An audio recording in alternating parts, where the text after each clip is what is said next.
समस्तीपुर ज़िला में court campus के अंदर कुछ दिन पहले एक फायरिंग हुई थी। इस घटना को करने के लिए 60 लाख की डील हुई थी। 60 लाख रुपए गोलू को मिलने थे, जो कि गोलू अपने अन्य शूटर्स में लेता और स्वयं को लेता। और उस फायरिंग की घटना में मैंने आपको बताया था कि शराब माफिया प्रभात चौधरी, जो कि अपराधी भी रहा है, हत्या के केस में भी जेल गया था, उस पर कुछ 3 अपराधियों के द्वारा गोलीबारी की घटना की गई थी, जिसमें उस मास्टरमाइंड गैंग में कल्याणपुर पंचायत का राम बाबू राय मुखिया है। इस व्यक्ति की ये पूरी घटना की प्लानिंग थी और इसके साथ ही जो पहला शूटर था उसकी जो पिस्टल थी वो प्रभात चौधरी के सीने तक थी, लेकिन पहला शॉट उसका मिस हो गया, जिस वजह से जो हमारा हवलदार उनको पकड़ा हुआ था, उस हवलदार ने तुरंत रस्सी डाउन की और प्रभात चौधरी को नीचे धकेल दिया। जैसे फिर जब दूसरे शूटर ने दूसरी गोली चलाई तो नीचे जाने की वजह से दूसरी गोली उसके पैर में लगी और तीसरी गोली एक और अभियुक्त था उसके हाथ में लगी। इतने में अफरा तफरी मच गई करनी पड़ी, क्योंकि प्रभात चौधरी भी जेल में था, लेकिन वो जेल से ही अपना कुछ अवैध धंधा कराने का प्रयास कर रहा था। तो ये लोग चाह रहे थे कि इस पूरे क्षेत्र में इन्हीं लोगों का कब्जा रहे, राम बाबू राय और इनके साथियों का कब्जा रहे, इसलिए इन्होंने इसको हत्या कराने की योजना बनाई। तो 2018-19 में रघुवर राय की हत्या हुई है। उस हत्या के बाद कल्याणपुर और चकमहसी का जो क्षेत्र है, उस पंचायत उस क्षेत्र में एक वैक्यूम आया था पावर का। उस वैक्यूम को कवर करने के लिए प्रभात चौधरी नाम का लड़का नया शराब माफिया बना और गैंग में आया और आपराधिक गिरोह उसने अपना बनाया। उसका कारोबार राम बाबू राय जो है मुखिया और इनके साथी शराब का एक तगड़ा नेक्सस इनका है, जो अब इसका उद्भेदन भी हुआ है। शराब का एक नेक्सस था, शराब का एक कारोबार करते थे। कोर्ट कैंपस में समस्तीपुर ज़िला में कोर्ट कैंपस के अंदर कुछ दिन पहले एक फायरिंग हुई थी और उस फायरिंग की घटना में मैंने आपको बताया था कि शराब माफिया प्रभात चौधरी, जो कि एक अपराधी भी रहा है, हत्या के केस में भी जेल गया था, उस पर कुछ 3 अपराधियों के द्वारा गोलीबारी की घटना की गई थी, जिसमें वो बाल बच गया था। घटना के बाद FIR दर्ज की गई थी, SIT बनाई गई थी और इस पूरी घटना को हम लोग समझने का प्रयास कर रहे थे। इस पूरी घटना में 3 शूटर आए थे, जो कि घटनाक्रम पे और भागते समय आप लोगों के पास ये वीडियो उपलब्ध था और कोर्ट के अंदर जो हम लोगों ने डिस्ट्रिक्ट जज साहब से परमिशन ली थी और यहाँ का भी कैमरा देखा, तो इससे स्पष्ट हुआ था कि 3 शूटर इस घटना में आए हुए हैं, जिन्होंने घटना में 3 पिस्टल के साथ 3 शूटर्स ने डायरेक्टली अटैक किया था। तीनों ने, जो प्रभात चौधरी था, जब उसका उपस्थापन हो रहा था कोर्ट में, तो उपस्थापन के बाद जब वो वापस अपनी गाड़ी में बैठने जा रहा था, उस समय इन लोगों ने चौधरी को 3 तरफ से घेरा और गोली फायर करने का प्रयास किया। जो पहला शूटर था उसकी जो पिस्टल थी वो प्रभात चौधरी के सीने तक थी, लेकिन पहला शॉट उसका मिस हो गया, जिस वजह से जो हमारा हवलदार उनको पकड़ा हुआ था, उस हवलदार ने तुरंत रस्सी डाउन की और प्रभात चौधरी को नीचे धकेल दिया। जैसे फिर जब दूसरे शूटर ने दूसरी गोली चलाई तो नीचे जाने की वजह से दूसरी गोली उसके पैर में लगी और तीसरी गोली एक और अभियुक्त था उसके हाथ में लगी। इतने में अफरा तफरी मच गई और जो हवलदार था उसने एक अपराधी को, जब हम लोगों ने पूरा वीडियो फुटेज देखा, पहले दिन कुछ लापरवाही सामने आई थी, लेकिन जब हम लोगों ने पूरा वीडियो फुटेज देखा तो स्पष्ट हुआ कि हमारे एक हवलदार ने, जो कि इनको लेके आ रहे थे, उन्होंने एक अपराधी के गले में वो रस्सी बांध भी दी थी, लेकिन चूंकि अफरा तफरी का माहौल था, काफ़ी देर तक उन्होंने प्रयास किया कि अपराधी पकड़ा जाए। उसी क्रम में उसकी चप्पल भी छूट गई थी, लेकिन वो छूट गया किसी तरह और भाग निकला। तो गेट पे जो पुलिसकर्मी थे वो गेट बंद नहीं कर पाए और फिर पुलिस उनका पीछा नहीं कर पाए और अपराधी पैदल ही भाग गए। घटना बहुत बड़ी थी, संवेदनशील थी। कोर्ट कैंपस के अंदर किसी भी तरह की घटना होती है तो हम लोग बहुत अलर्ट रहते हैं। उसके बाद तुरंत डिस्ट्रिक्ट साहब के साथ एक मीटिंग भी हुई थी। हम लोगों ने यहाँ का जो सिक्योरिटी अपरेटस है उसको सुदृढ़ करने का क्या क्या तरीका हो सकता है उस पर विमर्श किया और उसको भी सुदृढ़ किया था। और इस घटना का अनुसंधान SDPO सदर और DSP हेडक्वार्टर के नेतृत्व में DIU की टीम के साथ कुछ थाना प्रभारियों की भी टीम बनाई गई थी, जो कि इस घटना का उद्भेदन कर रही थी। इस घटना का उद्भेदन हो गया है। आज 3 अभियुक्त भी इसमें गिरफ्तार कर लिए गए हैं। तीनों के साथ एक पिस्टल भी बरामद कर ली गई है।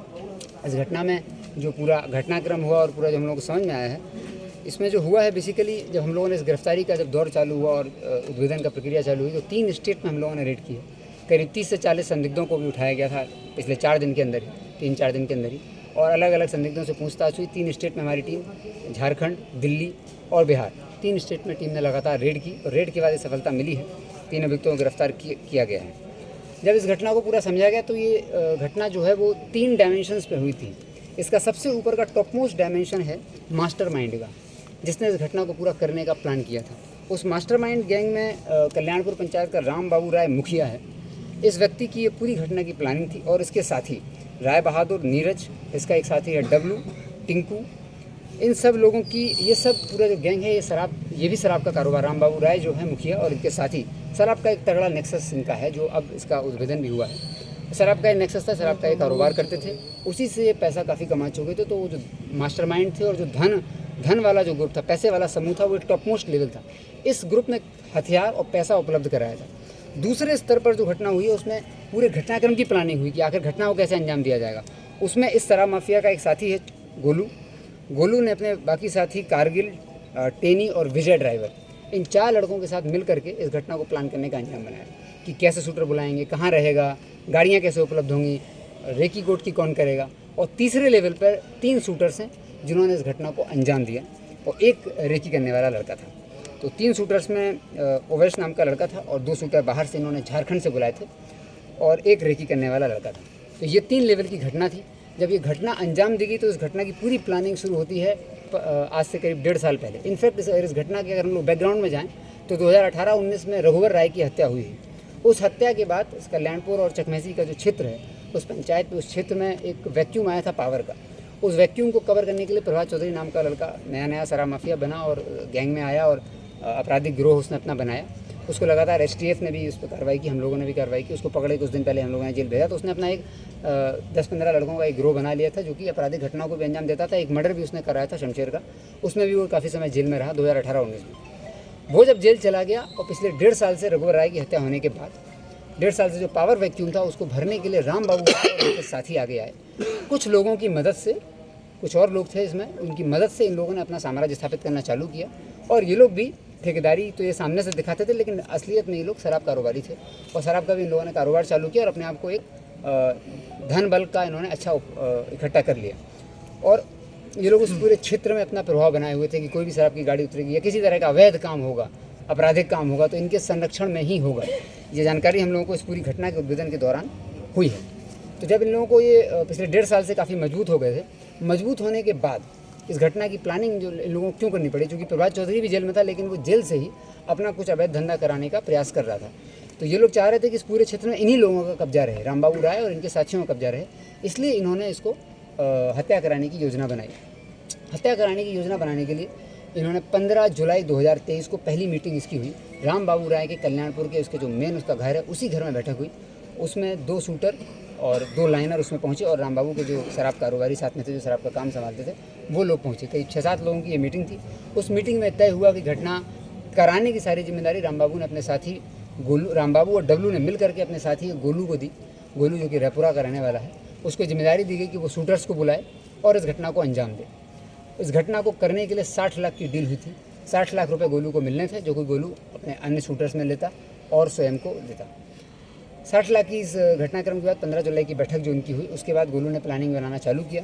गोलू की जो प्लानिंग थी उसके अनुसार उसने पहले सोचा कि 60 लाख का सारा फायदा वही ले ले और उसने अपना एक साथी जो कि ओवैश दैनी थाना क्षेत्र का रहने वाला लड़का है, इन्होंने हम लोगों को अब सूचना मिली है कि नगर थाना में भी कुछ धर्मपुर के अपराधी थे, उनसे भी इन लोगों ने संपर्क किया था जुलाई माह में, लेकिन वो इनका डील जो है वो फाइनल नहीं हो पाया। जब वो डील फाइनल नहीं हो पाया तो गोलू ने फिर अपने मोहल्ले के, अपने बगल पड़ोसी गाँव के ओवैश से संपर्क किया। ओवैश से संपर्क करने पर ओवैस ने अपने एक साथी टेनी के साथ मिलकर के इस घटना को अंजाम देने का प्लान बनाया। इन लोगों ने 3 बार कम से कम कोर्ट में आए ये लोग और घटना करने का प्रयास किया। जुलाई माह से लेकर करीब 25 जुलाई से लेकर के 10 अगस्त तक ये लोग लगातार प्रयास, जब इसकी, चूँकि प्रभात चौधरी की पेशी कई केसेस में होनी थी, जब पेशी होती थी तो ये लोग आते थे, लेकिन ओवैस और टेनी मिल करके इस घटना को अंजाम नहीं दे पाए, लगातार फेल हो रहे थे। प्रभात चौधरी भी जब कोर्ट में आ रहा था तो उसके साथ हम लोग जो ऑब्जर्व कर रहे हैं कि 3-4 लड़के उसके जो मुलाकाती के नाम पर उसके साथी आ जाते थे और उसको घेर लेते थे। इन लोगों को भी अंदाज़ा था कि कहीं ना कहीं ये घटना होने वाली है, तो जब इनको स्कॉट करते थे कुछ लड़के, इस चक्कर में वो घटना नहीं कर पा रहे थे।